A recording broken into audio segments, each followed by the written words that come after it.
Anda merasa tidak makan berlebihan. Nasi biasa saja, lauk juga tidak tambah.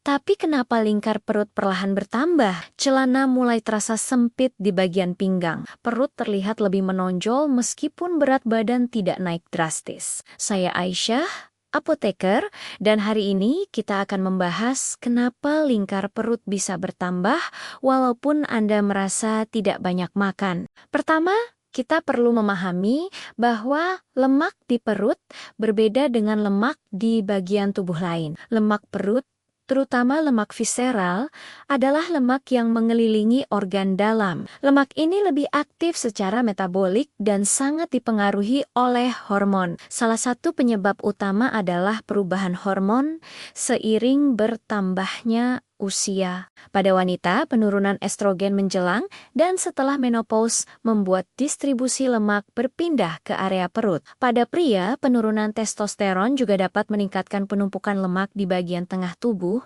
Kedua, faktor stres. Saat stres meningkat, tubuh memproduksi hormon kortisol. Kortisol dalam kadar tinggi dan jangka panjang dapat mendorong penyimpanan lemak di area perut. Jadi meskipun porsi makan tidak bertambah, stres yang tidak terkelola bisa berkontribusi pada perut yang makin membesar. Ketiga, kurang tidur. Kurang tidur mengganggu keseimbangan hormon yang mengatur nafsu makan dan metabolisme. Selain itu, kurang tidur meningkatkan resistensi insulin, sehingga tubuh lebih mudah menyimpan lemak, terutama di area perut. Keempat, massa otot yang menurun. Seiring usia dan kurang aktivitas fisik, massa otot berkurang. Otot membantu membakar kalori bahkan saat kita tidak bergerak. Ketika otot berkurang, metabolisme melambat. Kalori yang dulu terbakar sekarang lebih mudah tersimpan sebagai lemak. Kelima, resistensi insulin.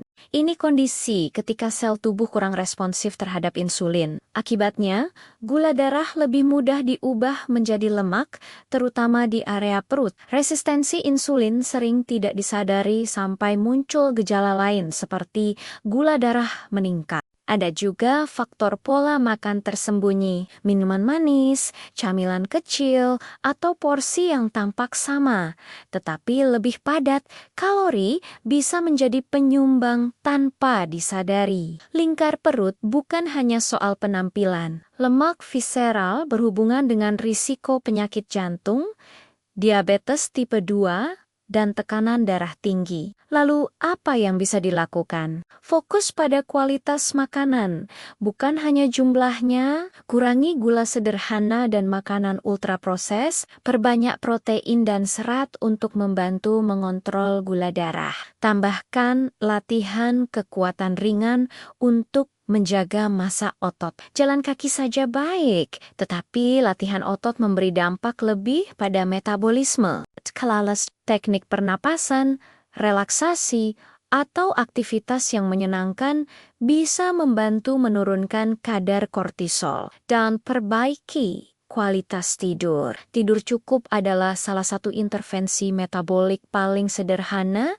namun sering diabaikan. Jika lingkar perut bertambah cukup cepat atau disertai keluhan lain, pertimbangkan pemeriksaan kesehatan seperti gula darah dan fungsi tiroid. Ingat, perubahan di area perut bukan selalu karena makan berlebihan. Tubuh mengalami perubahan biologis yang perlu kita pahami dan sesuaikan. Jangan langsung menyalahkan diri sendiri. Yang penting adalah menyadari sinyal tubuh lebih awal dan mengambil langkah kecil namun konsisten. Jika Anda merasa pembahasan ini relevan, bagikan ke keluarga atau teman yang mengalami hal serupa. Karena menjaga kesehatan bukan hanya tentang berat badan, tapi juga tentang memahami apa yang terjadi di dalam tubuh.